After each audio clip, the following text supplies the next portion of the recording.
Oke, matur nuwun. Saya akan coba menerangkan dengan dalam waktu singkat mengenai masalah coronavirus yang sekarang mungkin sedang berjangkit di Indonesia. Sebelum kemana-mana saya akan coba menerangkan mengenai masalah coronavirusnya sendiri. Coronavirus adalah virus RNA dan ini beramplop. Kalau virus beramplop kita akan membayangkan itu seperti balon, kemudian ada spike-spike-nya di sana. Nah, spike yang di luar ini terdiri dari lapisan glikoprotein. Lapisan glikoprotein akan sangat mudah hancur oleh pelarut lemak, deterjen, ataupun desinfektan. Jadi coronavirus meskipun dia punya kemampuan untuk menyebar dengan cepat, dia tetap memiliki kelemahan. Kelemahannya apa? Kelemahannya akan sangat mudah hancur oleh pelarut lemak, oleh deterjen, oleh desinfektan. Sehingga jika kita sering cuci tangan, kita sering ngepel lantai dengan desinfektan atau dengan cairan untuk pel, maka virusnya akan hancur dan tidak akan menulari lagi. Nah, kemudian saya akan cerita gimana caranya coronavirus bisa menulari ke manusia. Coronavirus menular ke manusia itu lewat sentuhan dengan material-material yang sudah terjangkit virus pertama, terus kedua pada saat kita berada di keramaian, kemudian ada orang yang mungkin bersin, kemudian kita kena oleh kontak langsung, maka dia akan langsung bisa menulari kita. Tapi sekali lagi kita jangan terburu panik dulu. Kenapa? Karena coronavirus ini tidak seganas seperti yang dibayangkan atau yang ditampilkan oleh media. Kita akan selalu lihat di situ. Sekarang korban coronavirus seluruh dunia ada sekitar di 80.000 sekian penderita. Tapi dari 80.000 itu nanti yang meninggal itu ada sekitar 2.400 yang selalu hanya akan ada di kisaran angka 2-3%.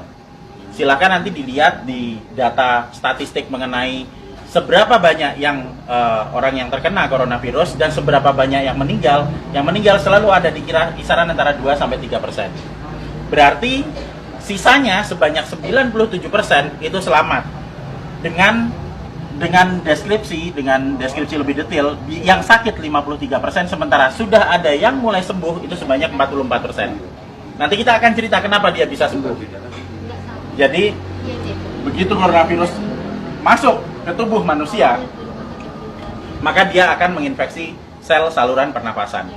Hari pertama akan ada bersin-bersin, wajar karena itu sistem imun non spesifik yang bekerja. Hari kedua akan ada pilek. Hari ketiga dan keempat kemudian nanti akan ada demam. Hari kelima demam akan berlanjut, dan jika badan kita fit, maka di hari ketujuh antibodi akan mulai dikeluarkan. Jadi kita akan belajar mengenai sistem imunologi basic di sini. Pada saat terkena pertama kali, maka tubuh perlu waktu 7 hari untuk memasukkan data mengenai virus yang masuk ke sini ke sel memori. Di hari ketujuh ini ada antibodi. Hari ketujuh antibodi akan meningkat, akan keluar di sini hari ketujuh. Hari ke-14 dia akan naik sampai ke atas maksimal. Nah, pada saat antibodi naik di sini, maka antibodi itu akan dipakai untuk melawan virus corona. Karena antibodi sifatnya spesifik. Antibodi anti corona hanya bisa dipakai untuk menangani virus corona.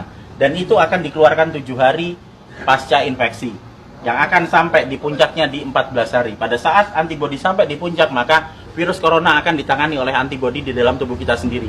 Karena virus hanya bisa ditangani oleh antibodi. Beda dengan bakteri. Bakteri bisa pakai antibiotik, virus nggak mempan. Hanya oleh antibodi. Dan nanti antibodi akan berlanjut turun sampai di minggu ketiga.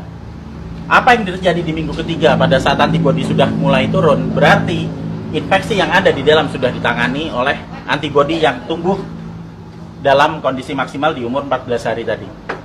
Jadi sesudah 21 hari, otomatis virus yang ada di dalam badan kita sudah tertangani.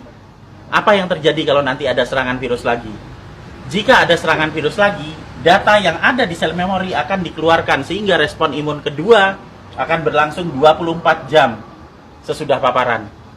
Jadi misalnya saya sudah pernah kena corona dan saya bisa bertahan hidup sampai 14 hari, maka saya akan kebal seterusnya.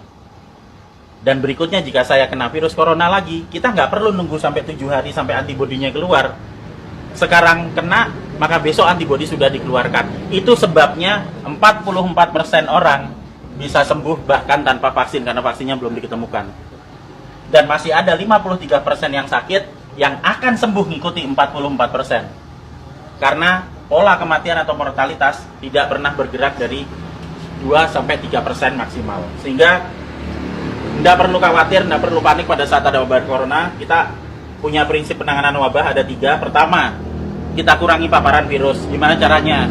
Untuk kita pribadi hidup sehat, sering cuci tangan, jaga kebersihan tubuh, sering mandi. Kalau misalnya kira-kira kita khawatir terjangkit, ya jangan datang ke tempat keramaian yang banyak orang sakit. Dan untuk mengurangi paparan virus ke kita. Nah, untuk kitanya sendiri gimana? Kita bisa naikkan antibodi. Gimana caranya? Dengan mengkonsumsi vitamin E atau C, vitamin E plus C setiap hari. Plus madu. Karena madu bisa dipakai untuk energi, sementara vitamin E dan C akan bisa dipakai untuk menaikkan produksi antibodi. Energi dipakai untuk pembentukan antibodi dari kita sendiri. Dan yang terakhir, kalau sakit jangan keluar, di rumah aja. Terus kita beri terapi, kita sembuhkan, makan yang benar, kita melakukan pola hidup sehat, sehingga jika itu nanti sakit atau misalnya katakanlah demam, panas dalam waktu 4-5 hari itu wajar, nggak usah panik, biasa aja. Kita hanya perlu memberikan vitamin E, C, makan yang cukup, istirahat yang cukup, nanti di hari ketujuh antibodi kita keluar. Itu juga berlaku buat yang sakit. Sehingga sebenarnya kita semua akan bisa menangani wabah coronavirus ini, asal kita bisa tahu basicnya seperti apa, ilmunya seperti apa, dan yang paling terakhir jangan panik, santai aja, kiamat masih panjang. Jadi ayo kita kerja bareng-bareng, kita tangani bersama-sama, dan gak usah panik. Makasih.